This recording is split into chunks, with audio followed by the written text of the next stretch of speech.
उत्तराखंड में अब हर डंक का रखा जाएगा हिसाब। धामी सरकार की इस पहल की हो रही चर्चा। उत्तराखंड के किसानों की आवाज सीएम धामी ने सुन ली। मधुमक्खी और ततैया से मिले जख्म पर अब लगेगा मरहम। उत्तराखंड में ततैया और मधुमक्खी ने अगर आपको काटा तो अब निराश मत होना। उदासी को भूल अब कहना ऑल इज वेल ऑलवेज। डंक से बेहाल अब उत्तराखंड के किसानों के लिए बड़े दिनों के बाद आखिरकार खुशी का पल आ गया। उनके घरों तक मुख्यमंत्री पुष्कर सिंह धामी ने खुशी को पहुंचा दिया। वो जख्म जो किसानों को ततैया और मधुमक्खी से मिलते रहे, अब उस जख्म से किसानों को निजात दिलाने के लिए सरकार ने पूरी तरह से कमर कस ली। जी हां, उत्तराखंड में ततैया और मधुमक्खी ने आपको काटा तो सरकार इसका मुआवजा देगी। यही नहीं, वन विभाग अब ततैया और मधुमक्खी के हॉट डंक का हिसाब भी रखेगा। तो ऐसे में सवाल यह है कि आखिरकार उत्तराखंड में पहल क्यों की गई और इससे कितनी राहत मिलेगी। तो आइए अब आपको बताते हैं। दरअसल उत्तराखंड में ततैया या मधुमक्खी काटने का हर्जाना धामी सरकार भरेगी। खुद मुख्यमंत्री पुष्कर सिंह धामी के सुझाव पर प्रदेश में इस नई पहल को शुरू किया गया। खास बात यह है कि उत्तराखंड वन विभाग ने इसके मद्देनजर नियमावली में संशोधन भी कर लिया है। ततैया या मधुमक्खी काटने पर मिलने वाली राहत रकम भी तय कर ली गई है। दरअसल ततैया और मधुमक्खी को मानव वन्य जीव संघर्ष के दायरे में लाया गया है, यानी उत्तराखंड में टाइगर, लेपर्ड, भालू या एलिफेंट के साथ ही होने वाले संघर्ष की तरह ही ततैया और मधुमक्खी को भी विशेष वरीयता दी जाएगी।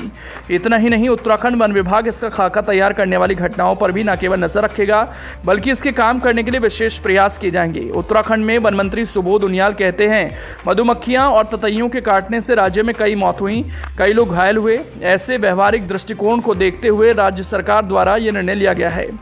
प्रदेश में ततैया और मधुमक्खियों को लेकर किया गया फैसला बेवजह नहीं है। इसके पीछे का कारण पिछले कुछ सालों में मधुमक्खी और ततैया के कारण किसानों और पशुपालकों की मौत होना है। शायद यही कारण है कि करीब 1 साल पहले ही मुख्यमंत्री पुष्कर सिंह धामी ने राज्य में मधुमक्खी और ततैया से होने वाली मानव क्षति पर राहत राशि देने का मन बना लिया था। मधुमक्खी और ततैया के काटने की घटनाएं साल 2022 में अकेले पिथौरागढ़ में 3 लोगों की मौत हुई थी। राज्य में साल 2022 में 6 लोगों ने मधुमक्खी और ततैया के काटने से अपनी जान गंवाई। चंपावत, टिहरी और बागेश्वर जिले में भी मौत हुई। 2022 में 6 से ज्यादा लोग मधुमक्खी और ततैया काटने से घायल हुए। अमेरिका समेत दुनिया के तमाम देशों में मधुमक्खी और ततैया बनती है मौत की वजह। सीएम धामी ने लोगों के अनुरोध पर करीब 1 साल पहले ही पिथौरागढ़ में राहत देने की कर दी थी घोषणा।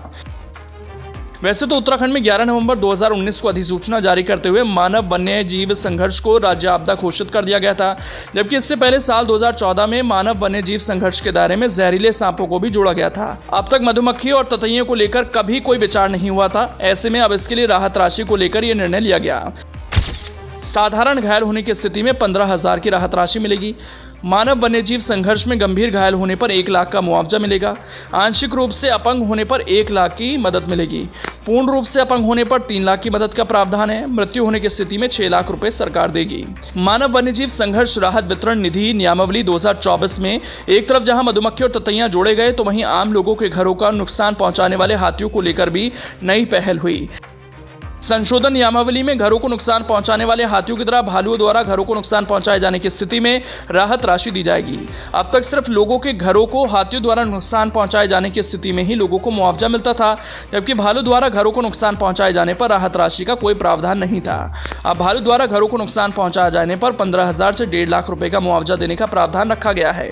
प्रदेश में ततैया और मधुमक्खी को भी मानव वन्यजीव संघर्ष के दायरे में लाने की मांग लोगों द्वारा की गई थी, जिसे अब पूरा कर दिया गया है। वैसे उत्तराखंड के साथ हिमाचल प्रदेश में भी मधुमक्खी और ततैया के काटने पर मुआवजा देने के लिए प्रयास किया गया है। इधर अब सरकार के फैसले के बाद किसानों और पशुपालकों को राहत मिलेगी, क्योंकि कई जगह ततैया और मधुमक्खी खेतों में उनके लिए आतंक का पर्याय बने हुए हैं। अब वन विभाग भी इससे जुड़े आंकड़े इकट्ठा करेगा। इसके बाद इस पर अध्ययन का कार्य हो सकेगा।